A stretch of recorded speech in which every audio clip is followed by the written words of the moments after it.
Hello everybody and welcome back to Old School RuneScape from scratch. Oh wait, no, actually Hardcore Ironman from scratch. See, I almost slipped up there. Anyways, we're about to complete the hardest quest of our entire adventure.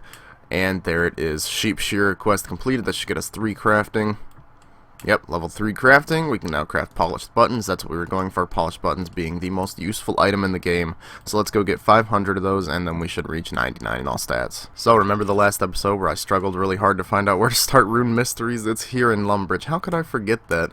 I've made so many new counts in my history of RuneScape, you think I'd remember something like Rune Mysteries. But I decided to come start it because we have to go to Varrock anyways for the Vampire Slayer quest, which gives a little bit of attack XP, plus might as well knock it out early. This vampire just got wrecked. There's 3 quest points and 4,800 attack XP, which boosts us up to 33 attacks. See why you want to get that stuff done early. I guess we'll do Ernest the Chicken, the #1 quest, and really they should just make these following chairs the construction pet, because that would be amazing. And there we finished Ernest the Chicken, everybody's favorite quest, where you run around in circles, pick up things, and turn a man back into a man, but you can't talk to him. I always thought that was kind of weird. And he's gone. And here we are once this conversation is done, finishing up the Tree Gnome Village quest. And during that fight with General Khazard, or the Khazard General, or whatever his name is, we got 26 hit points and 23 magic, and now we have just hit 38 attack. That's pretty good. We can almost use rune weapons without ever actually using melee combat, which is pretty nice. There's one more quest to do. It's not called Tree Gnome Village. It's called Gnome something. Grand Tree, that's what it's called, so we gotta go do that. Okay, here's something I actually didn't know at all. This gnome amulet has actual pretty good defensive stats, like, especially for having no requirements. It boosts things up by like 13. Oh my god, what? How did I never know this? Well, I figured since we were in the area, we might as well train our agility up. We just got it to 10, which means we have access to the Draenor Rooftop agility course, which we should definitely be doing as opposed to this now, because you get Marks of Grace. We're going to need so many Marks of Grace on this account, especially for stamina potions. Speaking of stamina potions, I don't even want to think about Herblore yet. So, let's go to Draenor and train up our agility more. And here we are finishing up that Draenor agility rooftop grind, hitting 20 agility, which means we can now do the Alcarid course, which gives slightly better experience per hour, but of course it's quite a jog down to Alcarid, and I'm going to need 10 GP because I haven't saved Prince whatever alley. And here it is, 25 agility, which is the agility requirement for the Grand Tree quest that I was talking about earlier. Now we're going to want to stop doing agility here at 25. You might be like, well, this course is the best one till 30. Well, you are correct, but the Grand Tree quest actually gives 7,000 or so agility experience, which is like the same amount of agility experience we've earned just from getting to 25, which is insane. So it's going to double our total experience of agility, and it might get us to 30. I'm not really sure. Let me see what you need to get to 30. Oh, that'll definitely boost us over level 30 agility, which means we can move straight on to the next course. I'm just going to finish up this lap because I can't just stop. So we're going to go do the Grand Tree quest. That'll give us a lot of attack experience and agility experience. I will see you there. We just hit 20 woodcutting. You might be wondering, why the hell are you woodcutting? That's pretty random. Well, I just decided I might as well do that since I'm waiting for my minigame teleport to cool down so I can go back to Castle Wars to finish up the Grand Tree quest. No sense in walking that far. I mean, by the time I get there, the cooldown will be expired anyways. So, yep, just going to train a little bit of woodcutting and probably some fletching. I'm currently looking into quests that I can do to boost my fletching up because it's probably not super efficient to do fletching at low levels with logs, especially on an Ironman, so we'll see if I can find something. And there it is, the Grand Tree quest is completed, which boosted us up to 31 agility, even higher than I thought. 42 attack, which means we can now use runite weapons, and 26 magic, which is just it's a good magic level. So yeah, now we can actually use Varrock Teleport. I forgot about that. We can use Varrock Teleport now. We don't have any law runes, I don't think, like, at all, unfortunately, at the moment.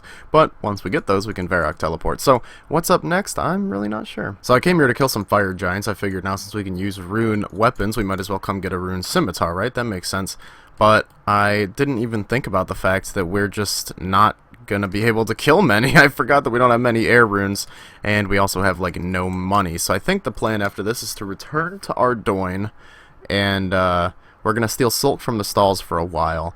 And after that we have to wait like 30 minutes or something, then we can sell it back to the silk guy for 60 gold a piece. I think we should try to make like 10 or 15k, and then once we've made that, we should go buy some more runes to kill these guys with. So I think that's the plan for now. If it changes, I will let you know. And right here, we're going to hit 27 thieving here. Pretty nice. We could steal from seed stalls. I actually have no idea where any seed stalls are, if I'm being completely honest. But I met this dude here, GP Reaper, and he got the thieving pet at 24 thieving just a few minutes ago, which is absolutely insane, and I'll be honest, I'm actually pretty jealous. Alright, so I want to complete the Ardoin Diary easy task to pull this lever and go to the wilderness, but I'd rather not die, so I'm having this loser here go in here and check it for me. So let's go. Let's see. I'm going in with my from scratch account. Let's see what we got here. It is actually completely clear, so we're going to pull the lever. Yes, I know pulling the lever will teleport me deep into the wilderness. Yes, please don't show this message again. I'm ballsy as all heckles. And there is an Ardoin easy task completed. We're safe. We didn't die, thank God. This is honestly what I was worried about dying to the most, was going into the wilderness with the lever. I figured a lot of teams would be sitting there waiting for people doing the hardcore Ironman challenge, because how fun would it be to kill a hardcore Ironman in the wilderness? I'm just going to be honest. It would be amazing. So there we go. Let's go try to complete the rest of these and do all the other stuff I said we'd do. And there we go. We just hit 30 woodcutting. You might think that's a little random, but I need 15 fishing to finish up that Ardoin easy diary. So I woodcut, and we're going to burn these logs, and that will also get us to 30 fire making, which we need to start the sea slug quest. And there it is, 30 fire making. I'm going to save the rest of these oak logs for when I train fletching, though, because I could not really find another way to train fletching, so we're going to have to cut down a lot more logs. Yes, I don't have a bank pen yet. Please don't hack me. Alright, I finished off selling all my silk, and we've got a nice 14k, which is about what I wanted, actually, for the silk. You know, we stole just enough to get right in my price range. Now, I said I was going to go straight to buying some more runes to do some fire strikes, to kill some fire giants, to hopefully get a rune scimitar. But I actually really want to complete this Ardoin diary so that I can have an easy teleport out here to Ardoin. So we have to complete rune mysteries, get 15 fishing by completing sea slug, finish biohazard, and get a rusty sword, which basically means completing the lost tribe. So we still got a lot of work to do before we get that diary done, but let's go get started. Alright, there is the sea slug quest completed. We got 7,000 fishing XP, which boosted us up to 24 fishing. That is really nice to not have to do any actual fishing, because the early fishing levels are terrible. Also, Jeb, I know you really wanted to win the election, but it's okay, buddy. And there is the Plague City quest completed. I didn't realize this gives mining experience. Maybe this will boost us up to, hopefully, somewhat close to 15 mining. Exactly 15 mining. That's amazing. So now we can mine iron, which means we can do Doric's quest without having to actually mine copper and tin, which is a pain in the butt to do at the early levels. So I'd like to do the biohazard quest next, or at least get it started. I know it involves a lot, and I mean a lot of walking, and we don't exactly have many teleport options at the moment. So yeah, let's go get started on that. Well, I decided to do a little mining while we were passing through Varrock. Got those materials, and there's Doric's quest completed. 1,300 more mining experience, which gets us up to 19 mining. Also, while mining it, we got an uncut emerald, which means that as long as I can get these stats, we will have ourselves a ring of dueling in no time. Speaking of rings, we really need to get a ring of life, because it's a little dangerous treading around without one. I mean, it'll save me a lot. And there is the Rune Mysteries quest completed. Now we have access to the rune crafting skill, which, as you know, we'll be doing a lot of in this series, even more than I did in my other series, where I say, oh, I do a little bit of rune crafting, and you guys go XD, that's not a little. And there we go, we have completed the Biohazard quest. Now, the reason I did, well, we got level 28 thieving. I didn't even know that gave thieving XP. Okay. The reason I did this, not only because we're gonna need it done, and we'll have to go do Underground Pass and Regicide and all that other elving questing. That was a word, right?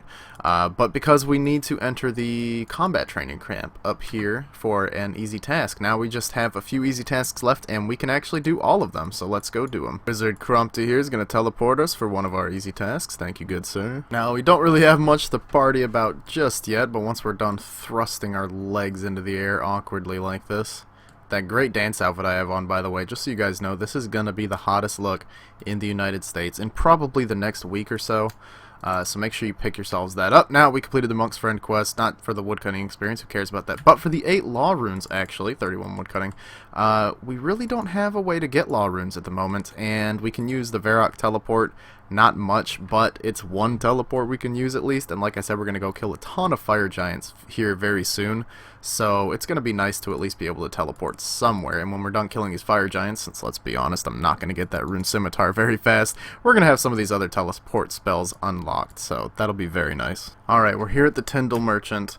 We're going to hopefully allow him to, oh, please identify the sword. An iron sword, thank you, which means we've completed an easy task in the diary. If you didn't know, it's actually possible for him to identify it as nothing, and you do not get the task done, which means I have to go all the way back to wherever it is, the Ham Stronghold, get another rusty sword, and go again, which I don't want to do. Now we're going to board the fishing trawler and complete another task. And there we go, we entered the combat training camp and have completed all the easy tasks in Ardoin. Let's go get that cape. Hey, we've completed all the easy tasks. 2 Pint, give us that amazing cape and this experience lamp. Now, the problem with being an Iron Man is that Herblore is very hard to train.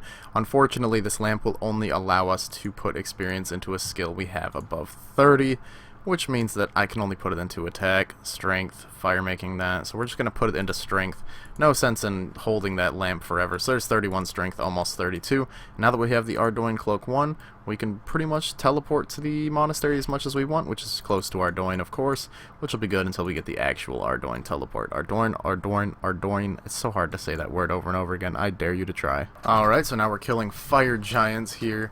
Hopefully we can get a rune scimitar pretty quickly. I'm realizing that this many runes isn't going to net us that many kills. Like, it's probably going to take 20 to 30 casts just to kill one of these things. So hopefully with our magic level going up, that'll take less casts and we'll be doing more damage. But please, RNGesus, if there's ever been a time to bless me, it's now. We just hit 30 magic, which is great for, well, just, it's a level. So, update, we've literally just gotten coin drops 4 times in a row. That's it. Oh my god, no way. We did like maybe 10 kills and we got the rune scimitar, and I kind of felt it before we got it. You know, I was like, okay, you know what?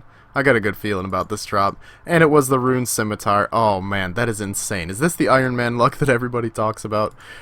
So I suppose I'll stay here and kill just a few more fire giants. There's nothing in particular I want from them right now, but they do drop a few decent things, and if we can get our hands on some of them, that's good. But what we really want is more magic experience. More magic levels, the merrier. Well, we are done killing fire giants. We didn't get really anything else that was super great. We got 2 sapphires, the rune scimitar, of course, which is amazing, some rune arrows, assorted herbs, and like a billion coin drops. Like, I swear that is like all they wanted to drop. Oh yes, the white bead. So actually, that's right on track with what I wanted to say. It was kind of silly to not complete the imp catcher quest before we did those fire giants, because we could get the amulet of accuracy, which gives a +4 bonus to all offensive stats. So what I think we're going to do now is go do the imp catcher quest. I should probably have a more organized bank. Yes, let's go kill a bunch of imps, hopefully get enough beads, then come back to Draenor and turn it in. Ah, yes, finally we got the red bead. We got so many other drops. Some of these are actually really helpful. The chef's hat we need to get into the cooking guild, which I need to go to get that red berry pie for the knight's sword quest, which is what's going to boost up our smithing pretty high. Got all the beads, obviously. 3 freaking blue wizard hats after I went and got myself a black wizard hat, although let's be honest, the black one looks better. Got some clay, got a ball of wool, flour, bread dough, some stuff we'll need later. I know I said we were turning an imp catcher next, but I got a little distracted. Alright, we're going to be doing the Lost Tribe quest and Death to the Dorgeshuun quest so that we can have a source of money, which I'll show you guys in a little bit. But basically, for the Lost Tribe quest, you need a light source, and it's going to be a pain in the ass to get any other light source. So fortunately here in the Kandarin Monastery, there is a lit candle that we can use for this quest, so let's go do it and turn an imp catcher. Here we go, the amazing ritual Mizgog is going to do with these beads. Are you ready for this? Are you ready? Yeah, no, that was it. That wasn't anything special. So we got ourselves that Amulet of Accuracy and level 35 Magic. Pretty awesome. Now the Amulet of Accuracy, as you can see here, will give us a +4 boost to pretty much all of our attack bonuses, but most importantly our magic attack bonus, which is going to be useful for fighting an upcoming boss here in the Death to the Dorgeshuun quest. And there we go. We've done the most political quest in the game. Goblin Diplomacy is done. And there we go, we made it through here. Now I saw a friend's video where he did this quest and he crafted some other light source. There's no point in doing that. The only way you can die is if you take the wrong path, and if you use the quest guide. You shouldn't, so you should be alright. Plus I think you have time to teleport out of there even if you take the wrong path, but seriously, you use a quest guide. And there we go, the Lost Tribe is complete, and we have received something quite important for our hardcore Ironman. I mentioned this previously. We now have a Ring of Life. Now we're also going to get 24 mining, which is very nice. I mean, we haven't had to do like any actual mining yet, so questing, seriously, do it. It's the best thing ever. So now that we have a Ring of Life, if our health ever happens to fall below 10%, that is without getting struck down to 0, we will be teleported away safely. That's going to be super important, obviously, for a hardcore Iron Man, because when you die, you lose your account status. So definitely get your Ring of Life as soon as possible. And now we have to do Death to the Dorgashin, but I'm not even sure I want to do that right now. That quest takes a while. And there is the Murder Mystery quest completed. The reason I did this is, 1, 2,000 coins. Who can turn down 2,000 coins? And also 1,400 crafting XP, which will boost us up to 12 crafting, which is a nice boost over all of the early crafting levels, which are just atrocious. Seriously. Try crafting at low levels. I dare you. It's bad. Everyone's always talking about, do your Maze random events. You gotta do your Maze random events if you're an Iron Man. And I'm like, okay, sure. I mean, they can't give anything good. Oh, hey, it's actually pretty good. And there we go, we have completed the Merlin's Crystal quest and are now an honorary member of the Knights Roundtable. Plus we got 6 quest points, which I still think is insane that that quest gives 6 quest points. Now what we want to do next is complete the Holy Grail quest, and the reason you want to get these done early is because, as you can see, I'm still level 1 defense, which means I'm getting wailed on in every fight I go into. Like the one during Merlin's Crystal quest, I had to eat like half an inventory of cake. Well, actually a full inventory of cake, because I forgot that if you do anything right after you kill him, you won't be able to continue the quest. I hate that so much. But yeah, this Holy Grail quest will be able to boost our defense up quite a bit, so let's go do it. The only downside to doing this quest at a low level is taking on the Black Knight Titan. You know, you safe spot him similarly to how you safe spot, I believe his name is Crux, in the Monkey Madness 2 quest. You hit him once, walk a tile away so he can't hit you, and then once his health bar disappears, you can attack him again. This is a pain in the ass at the low level, but it is still so worth it to complete this quest. One thing I didn't mention is you get like 11,000 prayer XP as well, so we'll have that level boosted up a significant amount. Oops, I almost did it too early there. Oh my god, for like 10 or 15 minutes I fought and safe spotted this stupid Titan, and then I forgot to kill him with Excalibur. You have to hit him with Excalibur for the final hit or he won't die. Which means that now he's got full HP again. And I have to do it again. Make sure to type XD in the comments. And there it is. The Holy Grail quest is completed. Like I said, 11,000 prayer experience and 15,300 defense experience. We're about to jump up like 40 plus levels here. Let's do this. 29 prayer. I didn't expect it to go up that much. And 31 defense. So yeah, that was pretty close to 50 levels in just one click. Now, of course, that's not counting the rest of the quest, which is a total pain in the ass, but totally worth it. So we almost have 30 prayer now, and wow, that gets us steel skin. Nice. Now, of course, you know, you got to get the protection prayers if you want your prayer to be useful at all, but the defense levels will help us tank a little bit more, which allows us to go do some other stuff, like, I don't know, other stuff. Anyways, I'm going to end things off here, guys. Thank you very much for watching the video. If you enjoyed, please leave a like rating down below and subscribe to see some more videos in the future. In the next part, we're going to get to 50 fire making and then do Winter Taught all the way till 99. I'm not going to edit the footage. It's going to be 100% Winter Taught. It's going to be a 48-hour video, so I hope you guys enjoy. I'll see you guys then. Goodbye.